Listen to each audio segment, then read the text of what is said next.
This week on Brian Ross Investigates, missing in Iran. The former FBI agent who disappeared in Iran 4.5 years ago appears on a hostage video, the first sign that he is still alive. Also missing in Iran, the U.S. spy drone that Iran showed off for cameras. Our expert Richard Clarke with an inside look at what's going on inside that American enemy.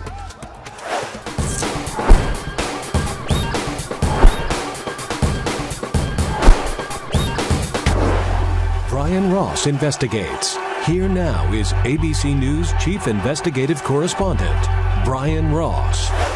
For years, the U.S. has treated the abduction of former FBI agent Bob Levinson from an Iranian resort 4 years ago as a diplomatic issue rather than an international hostage standoff. The emergence of a proof-of-life hostage video taken last year and released by his family last week has deepened the mystery surrounding Levinson's kidnapping and further complicated an already tense U.S. relationship with Iran. For my beautiful, my loving, my loyal wife, Christine. American officials thought Levinson was dead until this proof-of-life hostage video was sent to his wife in an anonymous email and posted today on his family's website. I am not in very good health. I am running very quickly out of diabetes medicine. He has probably lost about 75 pounds, and the shirt he was wearing is actually the shirt he wore when he disappeared. The former FBI agent was working as a private investigator when he disappeared in 2007 on the Iranian resort island of Kish, where Americans can go without a visa. And it remains a mystery as to who in Iran kidnapped Levinson or why. On the video, recorded at least a year ago, Levinson purposely avoids naming his captors in his plea for help. 33 years of service to the United States deserves something. Please help me. The Levinson family says it posted the video and its own statement, with Mrs. Levinson wearing a headscarf and her son David next to her, in an effort to start negotiations with whoever has him. Please help us. We tried to contact you, but you never responded.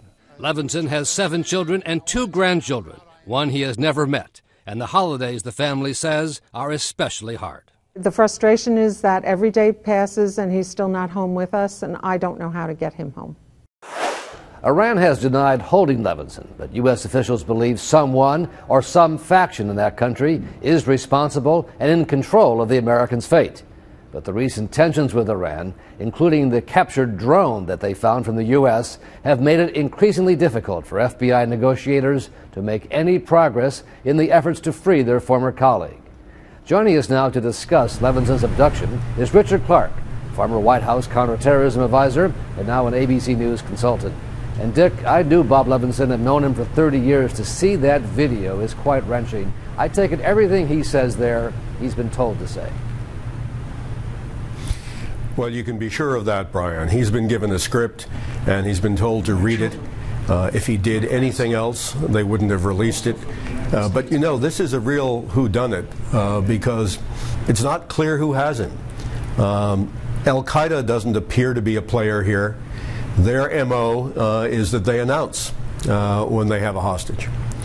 It doesn't appear to be the Iranian government in a formal sense, because their style is to arrest people and then to announce that they have been arrested and to put them on trial. Part of the answer might be where he was last seen. As you said, it was at an Iranian resort, but not in mainland Iran. It was on an island called Kish, which is a bit of an international zone. You don't need a visa to go there if you're an American. And it's also a place where a lot of smuggling takes place.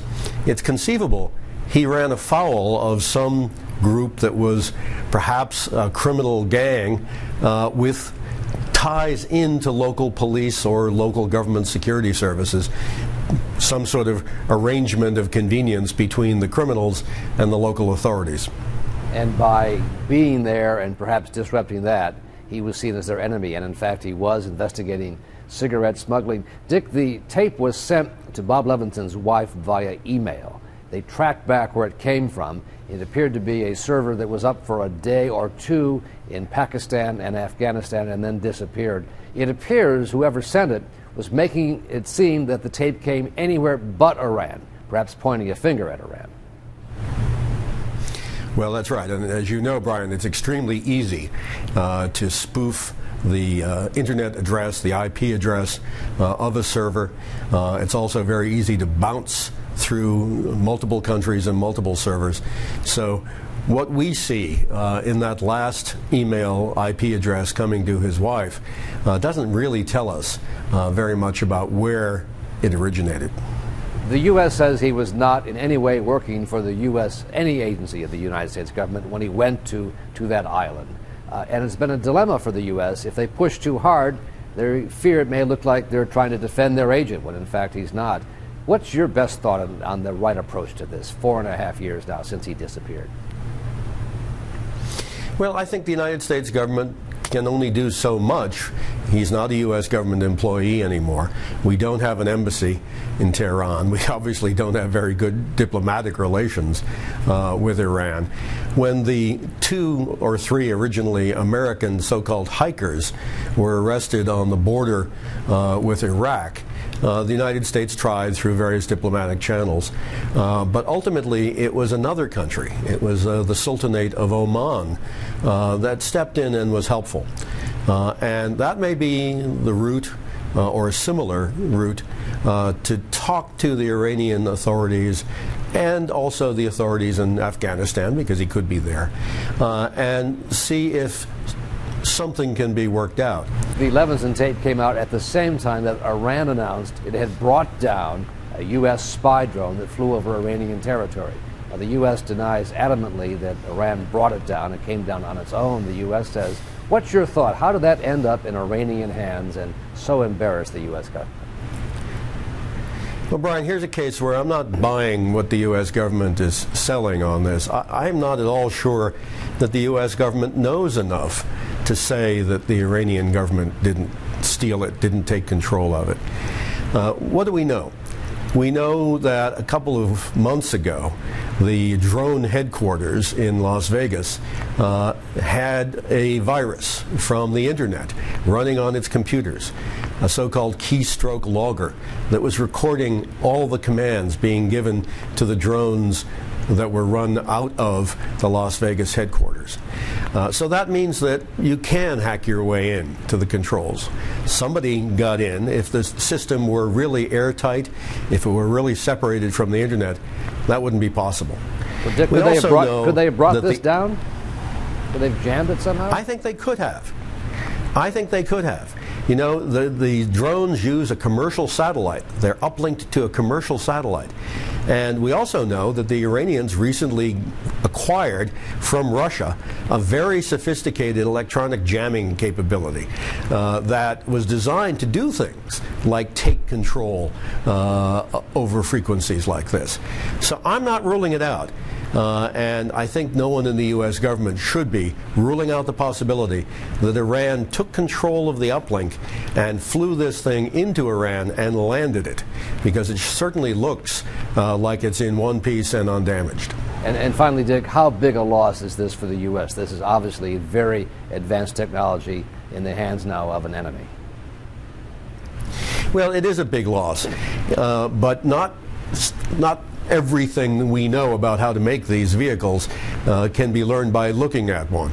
The manufacturing techniques and technology are really what's key to this, and that won't be too obvious just by having one in their possession. But Brian, the larger picture here is there appears to be a covert war going on between the United States and Iran. Richard Clark, thank you very much. That's all the time we have for today. For updates on this story and other breaking daily investigations, visit abcnews.com/blotter. You can also follow me and the ABC News investigative team on Facebook and Twitter. Thanks for watching. We'll see you here next week.